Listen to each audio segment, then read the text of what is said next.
يا أيها الذين آمنوا اتقوا الله وقولوا قولا سديدا يصلح لكم أعمالكم ويغفر لكم ذنوبكم ومن يطع الله ورسوله فقد فاز فوزا عظيما أما بعد فإن أصدق الحديث كتاب الله وخير الهدي هدي محمد صلى الله عليه وسلم وشر الأمور محدثاتها وكل محدثة بدعة وكل بدعة ضلالة وكل ضلالة في النار أيها الناس اتقوا الله واعلموا أن الله عز وجل فرض عليكم أن تتقوه والرسول صلى الله عليه وسلم كان يأمر أصحابه أن يتحلوا بالتقوى والتقوى وصية للأولين والآخرين فمن اتقى الله عز وجل يدخل جنته قال الله عز وجل تلك الجنة التي نورث من عبادنا من كان تقيا ومن يتق الله يجعل له مخرجا ويرزقه من حيث لا يحتسب সম্মানিত মুসলিয়ান কিরাম, আমি আমার নিজেকেও আপনাদেরকে সবাইকে আল্লাহ তাকওয়া অবলম্বন করার অনুরোধ জানাচ্ছি। যেই তাকওয়া অবলম্বন করলে আমাদের জীবন সার্থক হবে, দুনিয়ার জীবন আর আখিরাতের জীবনে জান্নাত পেয়ে ধন্য হতে পারব। যতক্ষণ পর্যন্ত কোনো ব্যক্তি তাকওয়ার অধিকারী না হবে ততক্ষণ পর্যন্ত জান্নাত যেতে পারবে না। তাকওয়া বিরোধী প্রত্যেকটি জিনিসকে আপনাকে রেখে যেতে হবে। আজকে আমরা আলোচনা করব ইনশাআল্লাহ আপনাদের নিয়ে এই কালিমাতুত তাকওয়া নিয়ে। কালিমাতুত তাকওয়া, কোরআনে কারীম আল্লাহ তাআলা কালিমাতুত তাকওয়া বলেছেন কালিমাতু লা ইলাহা ইল্লাল্লাহকে। কোরআনে কারীম আল্লাহ তাআলা আরও নাম দিয়েছেন উরওয়াতুল উসকা, এমন রশ্মি যে রশ্মি কখনো ছিঁড়ে না। কোরআনে কারীম আল্লাহ তাআলা কালিমাতুল্লাহ বলেছেন, এটাকে আবার আল্লাহর কালিমা। এই কালিমার মর্যাদা এত বেশি যে কামাতিস সামাওয়াত ওয়াল আরদ আলাইহা, এর উপর আসমান এবং জমিন এর উপরে টিকে আছে। এই কালেমা নিয়েই আল্লাহ তাআলা, কালেমার জন্য আল্লাহ তাআলা আমাদেরকে সৃষ্টি করেছেন। ওমা খালাকতুল জিন্না ওয়াল ইনসা ইল্লা লিয়াবুদুন। এই কালেমা বাস্তবায়নের জন্য সমস্ত নবী রাসূলকে পাঠিয়েছেন। কোরআনে কারীম আল্লাহ তাআলা এটা বলেছেন, যখনই কোনো নবী বা রাসূল পাঠিয়েছি তখনই তাদেরকে ওহী দিয়েছি, আন আনজিরু আন্নাহু লা ইলাহা ইল্লা আনা ফা'বুদুন, আমি ব্যতীত আর কোনো সত্য ইলাহ নেই, সুতরাং আমারই ইবাদত করো। এই কালেমার জন্য আল্লাহ তাআলা সমস্ত কিতাবকে নাজিল করেছেন। সকল কিতাবের মধ্যে এই কালেমা থাকবেই। যেই কিতাবে এই কালেমা নাই সেটা আল্লাহর কিতাব নয়, সেটা আল্লাহর কিতাব নয়। কালিমাতু লা ইলাহা ইল্লাল্লাহর উপরেই জান্নাত এবং জাহান্নাম নির্ভর করবে। কালিমাতু লা ইলাহা ইল্লাল্লাহর উপরেই ঈমানদার এবং কাফের ভাগ হয়ে যাবে। কালিমাতু লা ইলাহা ইল্লাল্লাহর কারণেই জাহান্নাম যারা থাকবে, ঈমানদারদের মধ্যে যারা জাহান্নামে যাবে তারা বেরিয়ে আসবে। কালিমাতু লা ইলাহা ইল্লাল্লাহর এত মর্যাদা যে মুসা আলাইহিস সালাতু ওয়াস সালামকে আল্লাহ তাআলা বলেছিলেন যে দুনিয়ার সব কিছু দিয়ে এক পাল্লায় রাখা হয় আর কালিমাতু লা ইলাহা ইল্লাল্লাহ অন্য পাল্লায় রাখা হয়, সেটা ভারী হয়ে যাবে। কালিমাতু লা ইলাহা ইল্লাল্লাহর সাথে কোনো কিছু ভারী হতে পারে না। এই জন্য হাশরের মাঠে এক ব্যক্তিকে আনা হবে যার 999টা তার সিজিল গুনার বালাম বের করা হবে।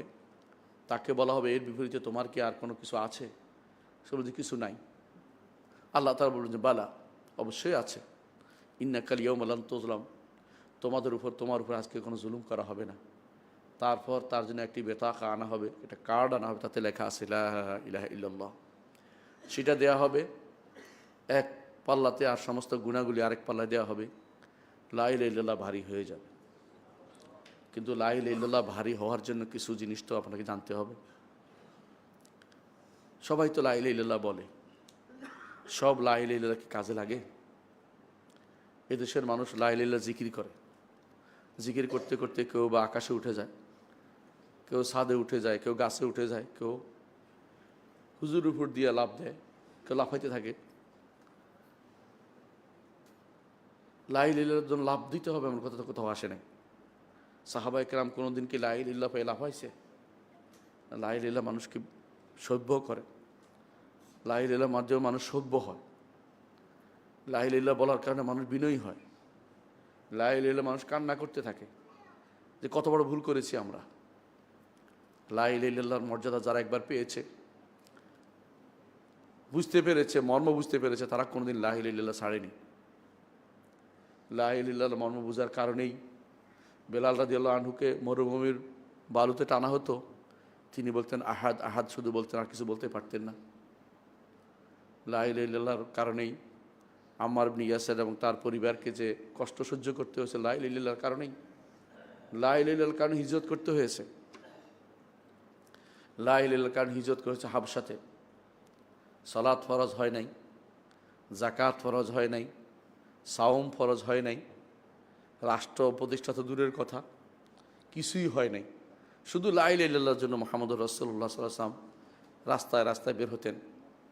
সাহাবী বলছেন, আমি রাসূলুল্লাহ সাল্লাল্লাহু আলাইহি ওয়াসাল্লামকে দেখেছি তিনি ওকাজ এবং জুল মাজাজ বাজারে বাজারে যেতেন এবং বলতেন আইয়ুহান নাস কুলু লা ইলাহা ইল্লাল্লাহ তুফলিহু, হে মানুষেরা বলো লা ইলাহা ইল্লাল্লাহ, সফল কাম হইতে পারবে। এটাই ছিল তার দাবি, লা ইলাহা ইল্লাল্লাহ বলো। কিন্তু তারা লা ইলাহা ইল্লাল্লাহ বলতে রাজি হয়নি, কারণ তারা লা ইলাহা ইল্লাল্লাহর অর্থ বুঝতো, আর আমরা লা ইলাহা ইল্লাল্লাহর অর্থ বুঝি না। লা ইলাহা ইল্লাল্লাহ বলি, আবার কুফরি মন্ত্র পাঠ করি, আবার সুযোগ পাইলে কুফরি বাক্য বলে ফেলি, কাফেরদেরকে সম্বর্ধনা জানাই। আমার ইসলাম আর আমার নবীর ইসলাম কত পার্থক্য চিন্তা করে দেখেছেন? যে কারণে উম্মতটা দুই ভাগ হয়ে গেল। আরবের মুশরিকরা, কুরাইশরা দুই ভাগ হয়ে গেল, এক ভাগ ইমানদার, এক ভাগ কাফের, শুধু লা ইলাহা ইল্লাল্লাহর কারণে। কারণ তখন আর কিছু ফরজ হয় নাই। তাওহীদের এই বাণী, সমস্ত নবী রাসূলের বাণী, সমস্ত কিতাবের বাণী, এই বাণী কালিমাতুল্লাহ আল উলিয়া, আল্লাহর সর্বোচ্চ বাণী, এই বাণীকে সমুন্নত করার জন্য যুদ্ধ। বদরের যুদ্ধ এই জন্য হয়েছে, ওহদের যুদ্ধ এই জন্য হয়েছে, খন্দকের যুদ্ধ এই জন্য হয়েছে। একটা রাষ্ট্র প্রতিষ্ঠার জন্য কোনো যুদ্ধ হয়নি। মুহাম্মদুর রাসূলুল্লাহ সাল্লাল্লাহু আলাইহি ওয়াসাল্লাম রাষ্ট্র প্রতিষ্ঠানের যুদ্ধ করেন নাই। রাষ্ট্র প্রতিষ্ঠিত হয়েছে লা ইলাহা ইল্লাল্লাহর ফলের কারণে। লা ইলাহা ইল্লাল্লাহ সুফল যখন বয়ে আনবে তখন রাষ্ট্র চলে আসবে। আপনি লা ইলাহা ইল্লাল্লাহর এই দেশের মানুষকে তো বুঝাতে পারেন, এদেশের মাজারগুলি যেদিন চলে যাবে, মানুষের অন্তরে শুধু একমাত্র আল্লাহর ভয় আসবে। মানুষ মাজারের উপর ভরসা করবে না, কবরের পিছে চলবে না, কারো উপর নির্ভর করে ক্ষমতা জিতে চাইবে না। আল্লাহ তাআলা তখন তাদেরকে ক্ষমতা দিবেন। আল্লাহ ওয়াদা করেছেন, ওয়াদাল্লাহুল্লাযিনা আমানু ওয়া আমিলুস সালিহাতি মিনকুম লা ইস্তাখলিফান্নাহুম ফিল আরদি, জমিনের বুকে তোমাদেরকে প্রতিষ্ঠা করবেন যদি ঈমান এবং আমল সালেহ তোমাদের থাকে। ঈমানটা আগে, ঈমান না হলে আমল সালেহ হয় না। এই ঈমানের প্রথম বাণী হচ্ছে কালিমাতু লা ইলাহা ইল্লাল্লাহ। মুহাম্মদুর রাসূলুল্লাহ সাল্লাল্লাহু আলাইহি ওয়াসাল্লাম জীবনের শেষ মুহূর্তে তিনি পাঠিয়েছেন মুআয ইবনে জাবাল রাদিয়াল্লাহু আনহুকে, ইয়ামানে পাঠিয়েছেন। পাঠানোর সময় তাকে বলেছেন, আউয়ালু মা তাদউম ইলাইহি শাহাদাতু আল্লা ইলাহা ইল্লাল্লাহ, তাদেরকে প্রথম যেদিকে আহ্বান জানাবে তা হচ্ছে লা ইলাহা ইল্লাল্লাহ। জীবনের শেষ মুহূর্তে, কেন বলছি জীবনের শেষ মুহূর্তে? অনেকে বলে থাকেন যে আপনি এখনও মক্কা জীবন দেখতে আসেন, আমরা মাদানী জিন্দেগি চালু করছি। মাদানী জিন্দেগিও রাসূলুল্লাহ সাল্লাল্লাহু আলাইহি ওয়াসাল্লামের দাবি ছিল এটাই, লা ইলাহা ইল্লাল্লাহ। এটাই তিনি চাইতেন। কোথাও যুদ্ধ করতে গেলে বলতেন আসলিম তাসলাম, ঈমান আনো, ইসলাম গ্রহণ করো, তো তুমি নিরাপদ থাকতে পারবে। সেটাই দাওয়াত ছিল। মুআয ইবনে জাবাল রাদিয়াল্লাহু আনহুকে যখন পাঠিয়েছেন, তিনি এগিয়ে যাচ্ছেন, আর তিনি বললেন যে মুআয, হয়তো তোমার সাথে আমার দেখা হবে না। একবারে জীবনের শেষ মুহূর্তে রাসূলের দেখা হয়নি। মুআয ইবনে জাবাল রাদিয়াল্লাহু আনহু আর ফিরে এসে রাসূলুল্লাহ সাল্লাল্লাহু আলাইহি ওয়াসাল্লাম জীবন্ত পাননি। সেই সময়ে তিনি তখন বলছেন যে প্রথম দাওয়াত যেন লা ইলাহা ইল্লাল্লাহর হয়। এই লা ইলাহা ইল্লাল্লাহ দাওয়াতের জন্যই আমরা সবাই আদিষ্ট। লা ইলাহা ইল্লাল্লাহ দাওয়াত যারা দেয়, আজও তাদেরকে বিভিন্ন নামে চিত্রায়িত করা হয়। কেউ বলে ওহাবি, কেউ বলে সালাফি ট্রেন্ড, কেউ বলে মাদখালি, কেউ ইত্যাদি ইত্যাদি। শুধু একটি কারণ, লা ইলাহা ইল্লাল্লাহর গুরুত্ব বেশি দিচ্ছে এই জন্য। যে জিনিসে আল্লাহ গুরুত্ব দিয়েছেন, রাসূল গুরুত্ব দিয়েছেন, সাহাবা একরাম গুরুত্ব দিয়েছেন, ইমামরা গুরুত্ব দিয়েছেন, যে জিনিসের উপরে সমস্ত আমল নির্ভরশীল, সেই জিনিসের গুরুত্ব আপনি কম দিবেন কি করে বলেন তো? কিন্তু দুর্ভাগ্যবশত আমরা লা ইলাহা ইল্লাল্লাহ বলতেই থাকি, সারা জীবনে তো বলি, মুখস্থ করি। কেউ কেউ আছে সারা জীবন এতবার জিকির করতেছে, ফাস আনফাস জিকির। ফাস আনফাস বুঝেন? নিঃশ্বাসের নিঃশ্বাসে প্রশ্বাসে যেমন নাম দিচ্ছে ফাস আনফাস জিকির, ফাস আনফাস জিকির। কেউ নাম দিচ্ছে নফি ইসবাতের জিকির। নফি ইসবাত তো আছে, ঠিক আছে, নফি ইসবাতের জিকির আবার ভাগ করে ফেলছে। শুধু ইল্লাল্লাহ বলবে কেন? যদি লা ইলাহা বললে মরে যায়, এই জন্য ইল্লাল্লাহ বলতে হবে। শয়তান তাদেরকে এই বুদ্ধি শিখিয়ে দিয়েছে। একটা মানুষ যদি কোনো লা ইলাহা ইল্লাল্লাহ অর্ধেকে মরে যায়, তার নিয়তের কারণে সে ইমানদার হবে, কিন্তু তাই বলে ইল্লাল্লাহ ইল্লাল্লাহ বলতে হবে, কোন জায়গায় পেয়েছে তারা? এগুলো মানুষের বানানো জিনিস। এর পুরো কারণটা হচ্ছে একটাই, লা ইলাহা ইল্লাল্লাহর অর্থ বুঝি না, লা ইলাহা ইল্লাল্লাহ আসলে কী চেয়েছে তা বুঝি না। লা ইলাহা ইল্লাল্লাহর অর্থ আমরা ভালো করে বুঝতে হবে। লা ইলাহা ইল্লাল্লাহর অর্থ হচ্ছে লা মা'বুদা বিহাক্কিন ইল্লাল্লাহ, আল্লাহ ব্যতীত হক কোনো মাবুদ নেই, আল্লাহ ব্যতীত সত্য কোনো মাবুদ নেই। অসত্য মাবুদে দুনিয়া ভরা, অসত্য মাবুদে দুনিয়া ভরা। এমনকি যে কেউ এমন কোনো কাজ করবে যেটা আল্লাহ পছন্দ করেন না, আল্লাহ যেটা পছন্দ করেন অথবা আল্লাহ পছন্দ করেন, আল্লাহর চেয়ে বেশি ভালোবাসবে যাকে, সেটাই মাবুদ হয়ে যায়। আল্লাহর চেয়ে কেউ কাউকে বেশি ভয় করলে সেটাও মাবুদ হয়ে যায়। আল্লাহর চেয়ে কারো কাছে বেশি আশা করলে সেটাও মাবুদ হয়ে যায়। আল্লাহ ছাড়া কারোর উপর তাওয়াক্কুল করলে সেটাও মাবুদ হয়ে যায়।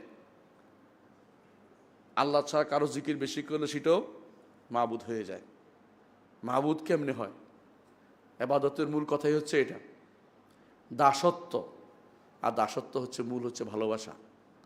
যার জন্য অন্তরে ভালোবাসা লেগে আছে, যেটা আপনি আল্লাহর বিধানের বিপরীতে দাঁড় করিয়েছেন, তারই আপনি ইবাদত করছেন। মুহাম্মদুর রাসূলুল্লাহ সাল্লাল্লাহু আলাইহি ওয়াসাল্লাম বলেছেন, তারিসা আব্দুদ দিনার তারিসা আব্দুদ দিরহাম, দিনারের দাসে ধ্বংস হোক, দিরহামের দাসে ধ্বংস হোক। কেন দিনার দাসে ধ্বংস হোক? কারণ তারা এই দিনারকে তো কেউ পূজা করে না। দিনার তার অন্তরের অন্তঃস্থল দখল করে আছে, পয়সা টাকা পয়সা তার অন্তরকে দখল করে আছে, এই জন্য সে আব্দুদ দিনার হয়েছে। আপনার অন্তর কার ভালোবাসা আছে একটু চিন্তা করুন। এমনকি কেউ কেউ ক্ষমতার পূজা করে, কেউ কেউ ক্ষমতার পূজা করে, কেউ বউর পূজা করে, কেউ স্বামীর পূজা করে। কারণ যে কেউ আল্লাহর বিধানের উপর অন্য বিধানকে প্রাধান্য দিবে, আল্লাহ তাআলার নির্দেশের উপর অন্য নির্দেশকে প্রাধান্য দিবে, এবং জেনে বুঝে তার মধ্যে কোনো ভাবান্তর নেই, গুনার কোনো লক্ষণ নেই, সেই ব্যক্তি সেটার পূজা করেছে, কোনো সন্দেহ নেই। পরিপূর্ণ ভালোবাসা এবং বিনয় শুধুমাত্র আল্লাহর জন্য হতে পারে। যে কেউ পরিপূর্ণ ভালোবাসা বিনয়ের কোনো অংশ আল্লাহ ছাড়া কারোর জন্য দিয়েছে, সেই ব্যক্তি সেটার পূজা করে নিয়েছে। সেই জন্য কালিমাতুল লা ইলাহা ইল্লাল্লাহ বুঝতে হবে। প্রথমে আমাকে হক মাবুদ, আল্লাহ তাআলা যে হক মাবুদ, এই বিষয়টি আমাদেরকে স্বীকৃতি। আল্লাহ একমাত্র হক মাবুদ। কেউ যদি বলে আল্লাহ হক মাবুদ, তা যথেষ্ট নয়। একমাত্র হক মাবুদ হচ্ছে আল্লাহ তাআলা। কারণ লা ইলাহা ইল্লাল্লাহ, ইলাহ শব্দের অর্থ হচ্ছে, ইলাহ অর্থ মা'লুহ, মা'লুহ অর্থ মাবুদ, অর্থাৎ লা মা'বুদা বিহাক্কিন ইল্লাল্লাহ। দুর্ভাগ্যবশত অনেক তাফসিরের মধ্যে এই অনুবাদটা ভুল আছে। যে তাফসিরের মধ্যে লেখা আছে লা ইলাহা ইল্লাল্লাহ অর্থাৎ আল্লাহ ব্যতীত কোনো স্রষ্টা নেই, কোনো মাবুদ নেই, কোনো ক্ষমতার অধিকারী নেই।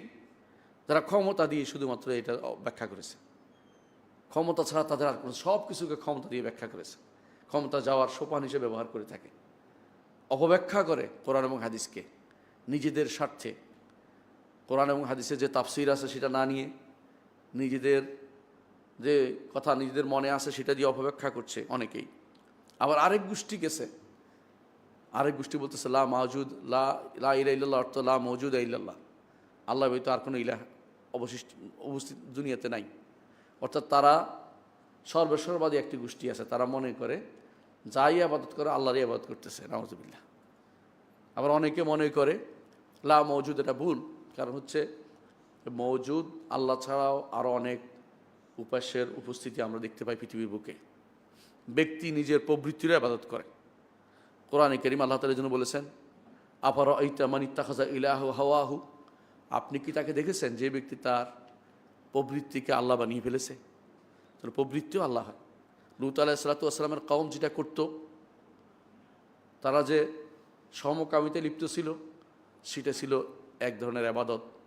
এই জন্য আল্লাহ তাআলা তাদেরকে ধ্বংস করে দিয়েছেন, কারণ তারা এর বিপরীতে চিন্তা করার সুযোগ তাদের নেই।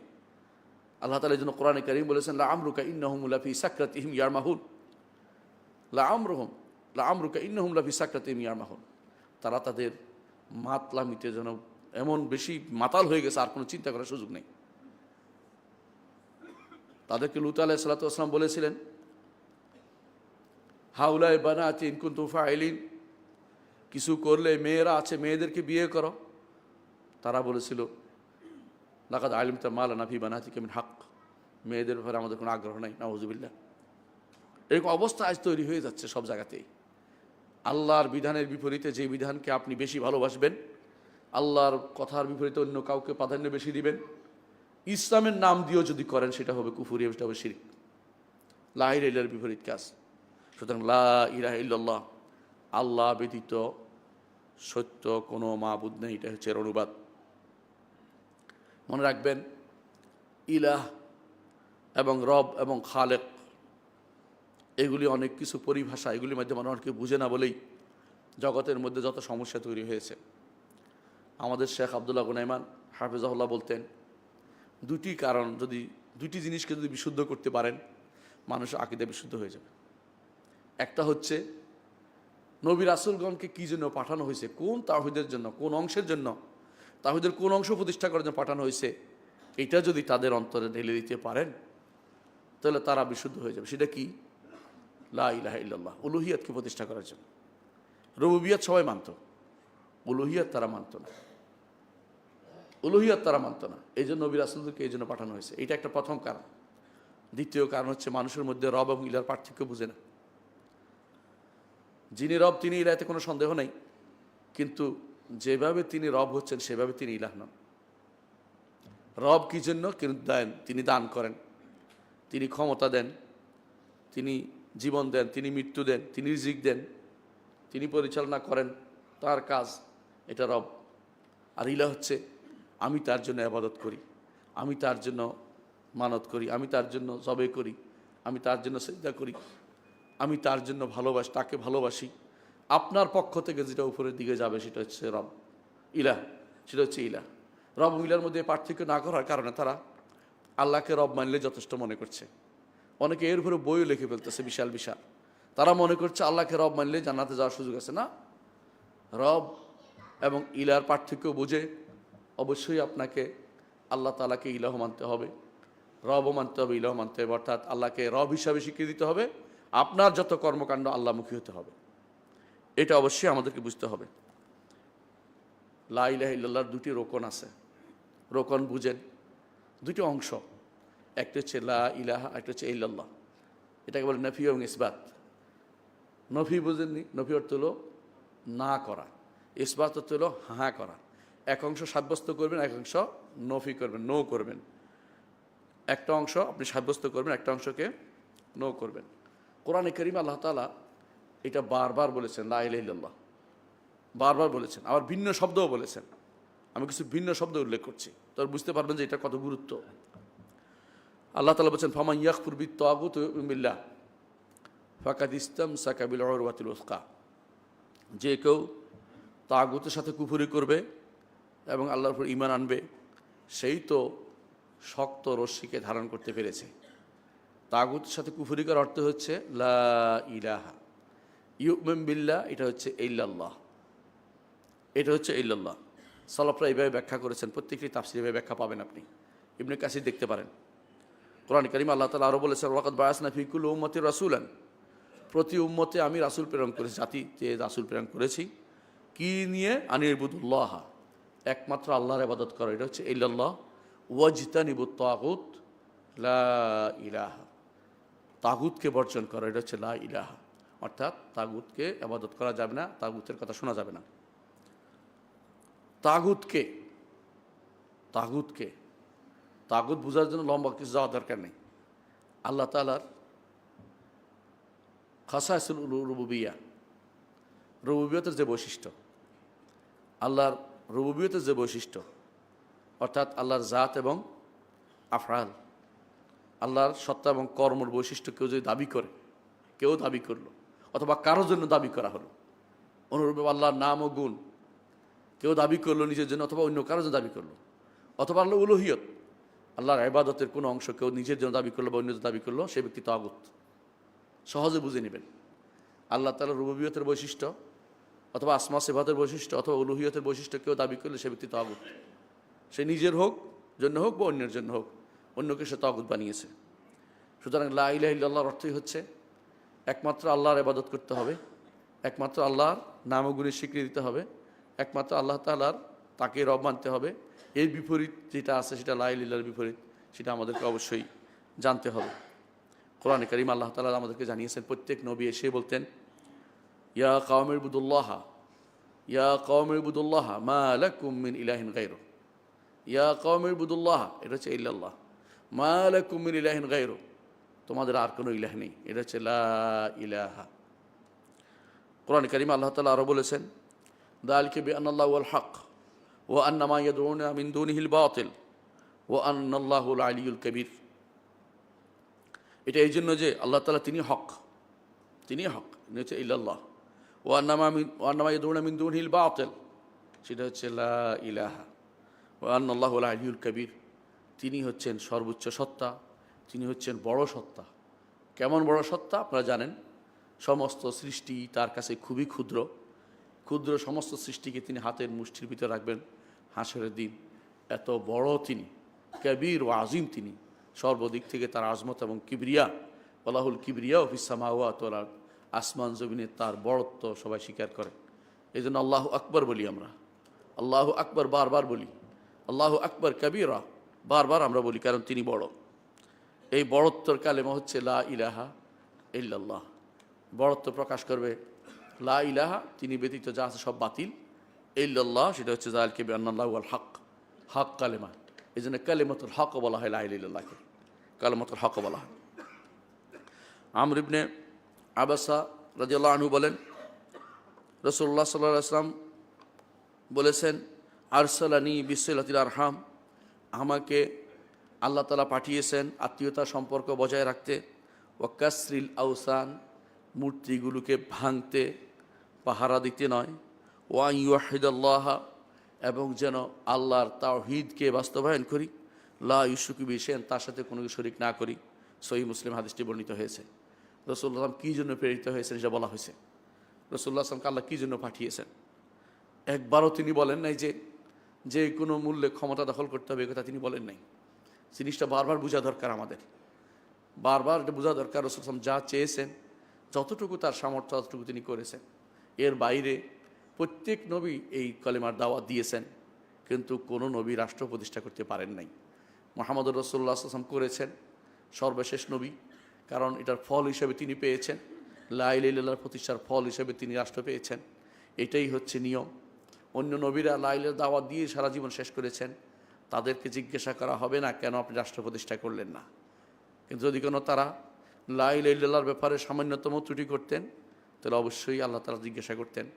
আল্লাহ তাআলা কোরআনে কারীম বলেছেন যে ওয়ালাউ আশরাকু লাহাবিতা আনহুম মা কানু ইয়ামালুন, এই নবীরা যদি কোনো শিরিক করতো তাদের সব আমি ধ্বংস করে দিতাম, তাদের আমল সব বরবাদ করে দিতাম। কোরআনে কারীমের এই আয়াতে যালিকা বিআন্নাল্লাহু আল হক ওয়া আন্না মা ইয়াদউনা মিন দুনিল বাতিল, এই আয়াতের তাফসীর ইমাম দারিমি রাহমাতুল্লাহ আলাইহি বলেন, এটা হচ্ছে হক যে কালেমা, সেটা হচ্ছে লা ইলাহা ইল্লাল্লাহু ওয়াহদাহু লা শারীকা লাহ। হক কালেমা হচ্ছে লা ইলাহা ইল্লাল্লাহু ওয়াহদাহু লা শারীকা লাহ। এই কালেমাটি এতই গুরুত্বপূর্ণ যে সবচেয়ে উত্তম জায়গা হচ্ছে আরাফার মাঠ, এবং সবচেয়ে উত্তম দিনে, সবচেয়ে উত্তম জায়গাতে এই কালেমাটিকে সেট করা হয়েছে। রাসূলুল্লাহ সাল্লাল্লাহু আলাইহি ওয়াসাল্লাম বলেছেন খায়রু মা কুলতুহু ওয়ান নাবিয়্যুনা মিন ক্বাবলি, আমি যা বলেছি, আমার পূর্ব নবীরা যা বলেছে, উত্তম যে বাণী সেটা হচ্ছে লা ইলাহা ইল্লাল্লাহু ওয়াহদাহু লা শারীকা লাহ লাহুল মুলকু ওয়া লাহুল হামদু ওয়া আলা কুল্লি শাইইন কাদির। আর এই কালেমাটাই, এটাই হচ্ছে তালবিয়া, এটাই তালবিয়া, এটার আরেক নাম তালবিয়া। এই জন্য সাহাবী বলতেছেন জাবির ইবনে আব্দুল্লাহ রাদিয়াল্লাহু আনহু বলতেছেন, লাব্বা বিকালিমাতি তাওহীদ, রাসূল তাওহীদের কালেমার তালবিয়া পাঠ করলেন। তাওহীদের নাম দিছে, তাওহীদের কালেমা কোনটা? তালবিয়াকে। কারণ আপনি কি বলেন? লাব্বাইক আল্লাহুম্মা লাব্বাইক লাব্বাইক লা শারীকা লাক, লা শারীকা লাক, ইন্নাল হামদা ওয়ান নি'মাতা লাকা ওয়াল মুলক, সব আপনার, লা শারীকা লাক। এই জন্য নাম হচ্ছে কালেমাত তাওহীদ। সবচেয়ে উত্তম জায়গাতে সেটা। আর যখন আপনি আজান শেষ করেন সেটা বলেন, একামত শেষ করলে এটা বলেন। আপনি কি খেয়াল করেছেন কি না? আবার যখন বসেন তখনও বলেন এটা, আশহাদু আল্লা ইলাহা ইল্লাল্লাহ মুহাম্মাদুর রাসূলুল্লাহ বলে থাকেন, আবদুহু ওয়া রাসূলুহু বলেন। এমনকি এটা একজন মানুষের ঈমান নবায়নের জন্য জরুরি। এবং সকাল বিকাল আপনি সকালে 10 বার, বিকালে 10 বার পড়েন, কেউ কেউ 100 বারও বলে। এবং এটা এত বেশি গুরুত্বপূর্ণ যে এটা আপনার যে কোনো বিপদে সেটা আপনার কাজে লাগবে। এই হচ্ছে কালিমাতুত তাওহীদের গুরুত্ব, আপনি বুঝতেই পারছেন। কোরআনে কারিমে আল্লাহ তাআলা বলছেন, রব্বিস সামাওয়াতি ওয়াল আরদি ওয়া বাইনাহুমা ফা'বুদহু ওয়াসতাবির লিইবাদাতি হাল তা'লামু লাহু সামিয়া। রব্বিস সামাওয়াতি ওয়াল, আসমান জমিনের রব হচ্ছেন তিনি। ওমা বাইনাহুমা, আসমান জমিনের মাঝখানে যা আছে সবার রবি আল্লাহ। ফা'বুদহু, একমাত্র তার ইবাদত করো। ওয়াসতাবির লিইবাদাতি, সে ইবাদতে লেগে থাকো। কালিমাতুল লা ইলাহা ইল্লাল্লাহ সবসময় থাকতে হবে। হাল তা'লামু লাহু সামিয়া, তার নাম ও গুণ সম্পন্ন কাউকে আপনি পাবেন না। এই আয়াতটির মধ্যে, একটি আয়াতের মধ্যে, সূরা মারিয়ামের 65 নম্বর আয়াতের মধ্যে তাওহীদের 3টি অংশ একসাথে এসেছে। এটা আমাদেরকে মনে রাখতে হবে। সূরা মারিয়ামের 65 নম্বর আয়াতে সেখানে পুরো ইবাদতের উপর লেগে থাকতে বলা হয়েছে, লা ইলাহা ইল্লাল্লাহ। এটা আপনাকে ইবাদত, তাওহীদের কালেমার মধ্যে লেগে থাকতে বলা হয়েছে। আমি আলোচনা করব এখন তাওহীদের কালেমার শুরুতগুলি, শর্ত কি আছে, যেটা মূল আলোচ্য বিষয়। শর্ত কেন লাগে? একটা রোকন আপনি বুঝতে পারেন। অজু লাগে কিসের জন্য? সালাতের জন্য। কারণ সালাত এমনি পড়া যায় না, কিন্তু সালাতের ভিতরে আরকান আছে। সেগুলি কি? সেগুলি আরকান হচ্ছে যেমন রুকু করা, সিজদা করা, তাকবীর দেয়া, ফাতিহা পড়া, এগুলিকে রোকন বলা হয়েছে অনেক, আপনারা জানেন। তো এই জাতীয় আরও রোকন আছে, এগুলি ভিতরের অংশ। আর বাইরের অংশ হলো পূর্ব প্রস্তুতি লাগে, কিছু শর্ত লাগে। আপনারা যেমন অজু করে এখানে ঢুকছেন, কারণ আপনারা জানেন যে সালাত, অজু ব্যতীত সালাত শুদ্ধ হয় না। এখন থেকে অজুর কয়েকটা মানি, একটা মানি না, আপনি কি সালাতটা শুদ্ধ হবে? কখনো শুদ্ধ হবে না। ঠিক অনুরূপভাবে আপনার এই তাওহীদের জন্য, কালেমা তাওহীদের কিছু শর্ত লাগবে। বলতে পারেন শর্ত কোথায় পেয়েছেন? বলতেই পারেন এই শর্ত পেয়েছি আমরা। এটাকে বলা হয় ইস্তেকরা। ইস্তেকরা অর্থ হলো কোরআন এবং সুন্নাহকে যথাযথভাবে পড়ে এর থেকে বের করে নিয়ে আসা। অজুর ফরজ যে আপনি শুনছেন, কীভাবে বের করেছেন? রাসূল কি 4টা 5টা নাম ধরে বলে দিয়েছেন? কীভাবে বের করেছেন? আয়াত পড়ে, হাদিস পড়ে বের করে দিয়েছেন। ঠিক অনুরূপভাবে কোরআন এবং সুন্নাহ যারা পরীক্ষা করেছেন তারা এটা বের করে নিয়ে আসছেন। আমরা কয়েকটা উদাহরণ দেবো যারা বলেছেন যে শর্তগুলি দরকার। 1 নম্বর, হাসান বসরি রহমতুল্লাহ আলাইহ। হাসান বসরি রহমতুল্লাহ আলাইহ কে ছিলেন? হাদিসের দিক থেকেও তিনি জাংশন তো বুঝেন, মানে তার উপর দিয়ে হাদিস যেতে হয়। তাবেঈদের মধ্যে সেরা ব্যক্তিদের একজন হাসান বসরি রহমতুল্লাহ আলাইহ। এবং হাসান বসরি ফকিহ একদিক থেকে ঈমান ও আকীদার জন্য তিনি মাইল ফলক, সাহেবুস সুন্নাহ, সাহেবুল হাদিস, সাহেবুল ফিকহ, একসাথে 3টি হচ্ছেন হাসান বসরি রহমতুল্লাহ আলাইহ। এই জন্য দেখবেন হাদিসের ক্ষেত্রে হাদ্দাসান, যখনই হাসান বলা হবে তখন হাসান বসরিকে বোঝানো হয়। আর যদি কোনো হাসান ইবনে আলী হয় তখন বলে দেয় হাসান ইবনে আলী। শুধু হাসান বললেই হাসান বসরিকে বোঝানো হয়। আপনারা যারা তাকে সুফি মনে করে বসে আছেন তারা ভুল করছেন। তিনি ছিলেন মুহাদ্দিস, তিনি ছিলেন ফাকিহ, তিনি ছিলেন আকিদা বিশেষজ্ঞ, সুন্নার বিশেষজ্ঞ যাকে বলা হতো। তখনকার সময় যারা আকিদার বিশেষজ্ঞ তাদেরকে সুন্নাহ বলা হতো, সাহেবুস সুন্নাহ বলা হতো, সুন্নাহওয়ালা। কারণ এর বিপরীতটা হলো বেদাতিওয়ালা, এই জন্য তাদেরকে সাহেবুস সুন্নাহ বলা হতো। এই জন্য বলা হয়েছে মালিক ইমাম ফুল হাদিস ওয়াস সুন্নাহ, ইমাম হাদিসেরও মালিক, ইমামেরও হাদিসেরও ইমাম, সুন্নারও ইমাম, অর্থাৎ আকিদারও ইমাম। এই জন্য কিতাবুস সুনান, ইমামদের কিতাবের নাম হচ্ছে কিতাবুস সুনান। দেখছেন আপনারা, সুন্নাহ আলী আহমদ ইবনে হাম্বল, সুন্নাহ আলী আব্দুল্লাহ ইবনে আহমদ ইবনে হাম্বল, সুন্নাহ ইবনে আবি আসেম, সুন্নাহ আলী মারওয়াজি, এভাবে সুন্নাহ নাম দিয়ে তারা আকিদার কিতাবগুলি লিখেছেন। ওগুলি কোথাও ফরজ সুন্নার কথা আলোচনা হয় না, সব আকিদার জিনিস আলোচনা হয়েছে। এই জন্য হাসান বসরি রহমতুল্লাহ আলী তিনি সুন্নাহর ইমাম। তিনি বলছেন, শোন কি বলতেছেন। তাকে বলা হলো, কিছু মানুষ বলে থাকে লা ইলাহা ইল্লাল্লাহ বললেই জান্নাতে যাবে। এরা কারা? এরা মুরজিয়া, আশারি মাতুরিদি এবং মুরজিয়া। এই গোষ্ঠী মনে করে লা ইলাহা ইল্লাল্লাহ বললেই জান্নাতে যাবে, আর কিছু দরকার নেই। এই জন্য অনেকে বলে লা ইলাহা ইল্লাল্লাহ বলে, অনেকে বলে কালেমা গু, কলেমা বলছে এই জন্য যথেষ্ট। অনেকের কাছে কালেমা বললে যথেষ্ট না, কলেমা গো হলে মায়ের থেকে বাঁচবে, প্রকাশ্যে বিরোধিতা না করলে সে আক্রমণ থেকে বাঁচবে, তার জান ও মাল নিরাপদ থাকবে। কিন্তু আখিরাতে আল্লাহর কাছে যদি কোনো গ্রহণযোগ্য হতে হয় কিছু শর্ত হতে হবে। তিনি বলতেছেন এটা। ফকালা হাসান বসরি রহমতুল্লাহ বললেন, মান কালা লা ইলাহা ইল্লাল্লাহ, যে ব্যক্তি লা ইলাহা ইল্লাল্লাহ বলবে, ফাআদ্দা হক্কাহা, এর হক আদায় করবে, এর হক আদায় করবে, ওয়া ফরদাহা, এবং ফরজ আদায় করবে, দাখালাল জান্নাত, তখন সে জান্নাতে প্রবেশ করবে। অর্থাৎ শুধু লা ইলাহা ইল্লাল্লাহ বলাই যথেষ্ট না, এটা হক আছে, ফরজ আছে। হাসান বসরি রহমতুল্লাহ একবার ফেরাজদক কবিকে দেখলেন। ফেরাজদক কবি আপনি বিখ্যাত জানেন, আরবি কবি। 3-4 স্ত্রীকে দাফন করতে এসেছেন। তখন হাসান বসরি রহমতুল্লাহ আলাইহি ফেরাজদককে বললেন, তুমি এই দিনের জন্য, এরকম মৃত্যুর দিনের জন্য কি সঞ্চয় করেছ? তো বলতেছে, কালিমাতুল লা ইলাহা ইল্লাল্লাহ, 70 বছর ধরে আমি এটা ঠিক রেখেছি, 70 বছর ধরে। তখন হাসান বসরি রহমতুল্লাহ আলাইহি বললেন, শাহাদাতুল লা ইলাহা ইল্লাল্লাহ এটা ভালো, নিঃসন্দেহে উত্তম, এটাই হচ্ছে উত্তম একটা তোমার জন্য পাথেয়, কোনো সন্দেহ নেই। কিন্তু লা ইলাহা ইল্লাল্লাহ কিছু শর্ত আছে, তিনি সর্বপ্রথম বলে দিচ্ছেন শর্ত হিসাবে। সুতরাং শর্ত পূরণ করেছি কিনা দেখো, আর সাবধান তুমি নারীদের পিছনে লেগো না। অর্থাৎ কারণ কবিরা নারীদের নিয়ে বদনামি গায়, তুমি মহসানাত কোনো নারীদের পিছনে বদনাম কবিতা আবৃত্তি করবে না। শর্ত বলার পরে তাকে কিছু সাবধান করেছেন অপকর্ম যেন না করে, কিন্তু শর্ত তিনি বলে দিয়েছেন। আরেকটি বর্ণনা আসছে, ওয়াহাব ইবনে মুনাব্বাহ তিনি বলছেন, যাকে বলা হলো, একজন বলছিলেন, আলাইসা শাহাদাতুল লা ইলাহা ইল্লাল্লাহ মিফতাহুল জান্নাহ, লা ইলাহা ইল্লাল্লাহ করে কি জান্নাতে যাওয়ার চাবিকাঠি নয়? তখন তিনি বলেছেন, না, অবশ্যই। ওয়ালাকিন লিকুল্লি মিফতাহিন আসনান, প্রতিটি চাবির দাঁত থাকে, প্রতিটি চাবির দাঁত থাকে। ফাইন আতাইতা বিমিফতাহিন লাহু আসনান, যদি তুমি এমন চাবি নিয়ে আসো যে চাবির দাঁত আছে, ফুতিহা লাক, তাহলে তোমার জন্য খোলা হবে, ওয়া ইল্লা লাম ইফতাহ লাক, তাহলে তোমার জন্য সেটা খোলা হবে না। সেই দাঁতগুলি কি? সেই দাঁতগুলি হচ্ছে শুরুত। যেমন আপনি নামাজ পড়লে হবে না, অজুটা আপনার করতেই হবে। নামাজ পড়লে হবে না, কাপড়টা আপনার পরিচ্ছন্ন হতেই হবে। নামাজ পড়লে হবে না, আপনাকে নামাজের নিয়ম কানুন জানতেই হবে। কিছু জিনিস আপনাকে জানতেই হবে। আপনি নামাজ পড়লে সেজদা কোথায় করছেন জানতে হবে। আপনি মনে করে বসে থাকেন যে সেজদা দিচ্ছেন আল্লাহ তাআলার কুদরতি বা পায়ে, তাহলে আপনি কাফের হয়ে রয়েছেন, আপনি ঈমানদার নন। আপনার কিছু শর্ত আপনাকে জানতে হবে। ঈমান না থাকে নামাজ পড়ে লাভ নাই, ঈমানটাকেও পরিশুদ্ধ করতে হবে। তো শর্ত আপনার থাকতে হবে। এই জন্য মুসলিম হওয়া একটা শর্ত, সালাত শুদ্ধ হওয়ার জন্য মুসলিম হওয়া একটা শর্ত, আকেল হওয়া একটা শর্ত, জ্ঞান থাকা শর্ত। পাগলের সালাতের জন্য হয় না, জ্ঞান থাকা একটা শর্ত। ঠিক লা ইলাহা ইল্লাল্লাহর কিছু শর্ত আছে, সেগুলি আমরা আলোচনা করব ইনশাআল্লাহ। প্রথম শর্ত হচ্ছে লা ইলাহা ইল্লাল্লাহ অর্থ জানতে হবে। অর্থ জানতে হবে। অর্থ না জেনে, অন্তরের মধ্যে অর্থ ধারণ না করে আপনি লা ইলাহা ইল্লাল্লাহ সারাদিন বললেও কাজ হবে না। অর্থটা জানতে হবে। আপনি অর্থ জানতো বলেই আরবের মুশরিকরা লা ইলাহা ইল্লাল্লাহ বলতো না। আর আপনি আমি অর্থ জানি না বলেই লা ইলাহা ইল্লাল্লাহ জিকির করি। কেউ কেউ জিকির করতে করতে, কেউ কেউ হাজার হাজার জিকির করতে সারাদিন জিকিরের মধ্যে পড়ে আছে, দরবারে পড়ে আছে, দরবার গরম করে ফেলছে জিকির দিয়ে, চিৎকেছে, গলা ফাটাই ফেলছে, কেউ বেহোশ হয়ে যাচ্ছে, কিন্তু আসলে লা ইলাহা অর্থ জানে না।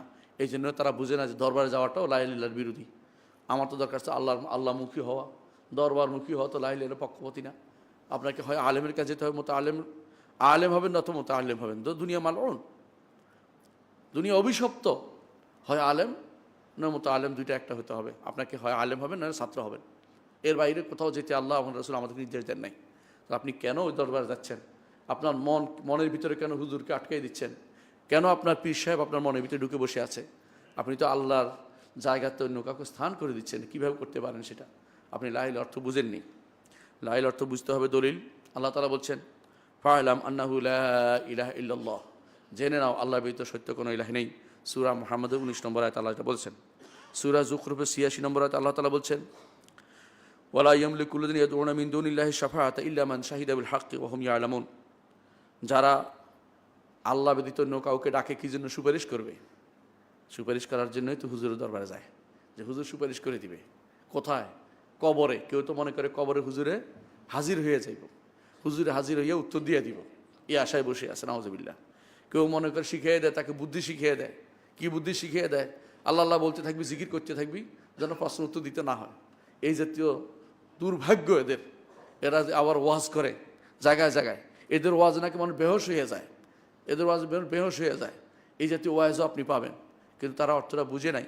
আল্লাহ তাআলা কি বলছেন? আল্লাহ তাআলা বলছেন যে যাদের কাছে সুপারিশের আশায় তোমরা যাও, সেটা এখানে আপনাদের আশেপাশে যেগুলি আছে এগুলি চিটাগাং, এগুলি যেগুলি কবর মাজার পড়তি দুনিয়া, যেখানে যায় কি জন্য? সুপারিশের আশায় যায়। আল্লাহ বলছে ওয়ালা ইয়ামলিকুল্লাযিনা তাদউনা মিন দুনিল্লাহ মিন দুনি শাফা, যারা আল্লাহ ব্যতীত অন্য কাউকে ডাকে তারা কোনো শাফাআতের মালিক নয়। শাফাআতের মালিককে আল্লাহ তাআলা। আল্লাহ বলছেন কুল্লিল্লাহি শাফাআতু জামিআ, লামটাকে বলে লামে তামলিক। আল্লাহ তাআলা সমস্ত শাফাআতের মালিক। তিনি যার অন্তরে সেদিন অন্তরের মধ্যে ইলহাম করবেন তোমার ভাইয়ের জন্য সুপারিশ করে, সেই শুধু সুপারিশ করতে পারবে।